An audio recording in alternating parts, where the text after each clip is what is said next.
আগুনের বাজনা বাজা, কে মালিক কে সে রাজা।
আমরা বারে বারে দেখছি রাজ্য সরকারের পক্ষ থেকে পিছিয়ে দেওয়ার চক্রান্ত চলছে।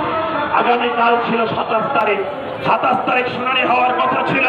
রাজ্য সরকারের পক্ষ থেকে 3 দিন পিছিয়ে দেওয়ার জন্য আপিল করা হয়েছিল। আগামী হয়তো 30 তারিখে শুনানি হবে। সিবিআই ইডি কি করবে আমরা জানি না, সুপ্রিম কোর্টের তদন্ত কোন পথে চলবে আমরা জানি না, কিন্তু একটা কথা আমরা বলতে পারি, এ বাংলার দুর্দণ্ড পথ দুষ্কৃতী গন্ডা অনুপ্রবেশ তৈরি করেছিলাম মেয়েদের কাছে। আমরা সেলাই প্রশিক্ষণ কেন্দ্র যারা সাহায্য সহযোগিতা করেছেন সকলকে অভিনন্দন লাল সালাম জানাচ্ছি। আমরা বলছি এই লড়াইকে আরো এগিয়ে নিয়ে যেতে হবে। এই লড়াই কলকাতার মাটিতে নয়, এই লড়াইকে আমাদের প্রতিটি গ্রামে, প্রতিটি বুথে, প্রতিটি পাড়ায় আমাদেরকে পৌঁছে দিতে হবে। যতক্ষণ না পর্যন্ত নির্যাতিতার দোষীরা শাস্তি পাচ্ছে, এই লড়াইকে আমাদের এগিয়ে নিয়ে যেতে হবে। সকলকে অভিনন্দন জানিয়ে আমি আমার কথা